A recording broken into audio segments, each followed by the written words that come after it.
Hello guys, good evening అందరికీ. ఈరోజు చెన్నైకి అయితే వెళ్తున్నాం. కొంచెం కాలేజ్ వర్క్ అయితే ఉంది, సో అది కంప్లీట్ చేసుకోవడానికి అయితే కాలేజ్ ఫ్రెండ్స్ అందరం కలిసి వెళ్తున్నాం. సో మనం మా ఊళ్ళో అయితే ట్రైన్ ఎక్కేసినాం బేతంచెర్లలో. ఇక్కడ నుంచి డోన్కి అయితే వెళ్ళాలి, మళ్ళీ అక్కడ నుంచి ఇంకో ట్రైన్ అయితే ఎక్కాలి. డోన్కి వచ్చేసినాం. ట్రైన్ ఇంకా 2 hours అయితే టైం ఉంది. సో బయటికి వచ్చేసి లంచ్ కంప్లీట్ చేసి ఒక బటర్ మిల్క్ అయితే తాగి మళ్ళీ స్టేషన్కి అయితే వచ్చేసాం. మనకి 1.5 hour తర్వాత అయితే ట్రైన్ అయితే వచ్చేసింది. సో చాలా ఫుల్ అయితే ఉన్నారు జనాలు. ఇక్కడ మనకి ఇక్కడ ఫ్రంట్ సీట్ అయితే ఖాళీ అవుతుందని ఒక 1 hourలో చెప్పినారు. సో ఇంకా మంచిగా స్లీప్ వేసి మనం మార్నింగ్ 7:30కి అయితే దిగుదాం చెన్నైలో. సో మార్నింగ్ 6:30కి అయితే లేచినా ఇంకొక 1 hourలో అయితే మనం డెస్టినేషన్ అయితే రీచ్ అవుతాం. ఇంకా ఫైనల్లీ మనం అయితే వచ్చేసాం చెన్నైకి. చెన్నై స్టేషన్లో ఏసీ వెయిటింగ్ హాల్స్ అయితే ఉన్నాయి. ఒక పర్సన్కి 35 రూపీస్ అయితే ఛార్జ్ చేస్తారు.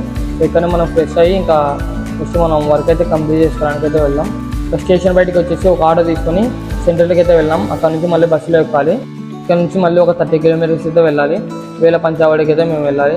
వేలపంచావాడిలో దిగేసి టిఫిన్ చేసేసి మనం వర్క్ అయితే చూసుకోవడానికి అయితే వెళ్దాం. సో ఇక్కడ కనిపిస్తుంది కదా బోర్డు, ఇది ఒక టీవీఎస్ షోరూమ్ ఇండస్ట్రీ. సో ఇక్కడ లోపలికి అయితే మనకి మొబైల్స్ అలా ఉండదు. ఒక 1 hourలో వర్క్ కంప్లీట్ చేసేసుకొని ఇంకా రిటర్న్ మళ్ళీ సెంట్రల్కి అయితే మేము వెళ్తున్నాం. సెంట్రల్ నుంచి మళ్ళీ బీచ్కి అయితే వెళ్దాం. అది నెక్స్ట్ వ్లాగ్లో అయితే వస్తుంది. Okay guys, bye.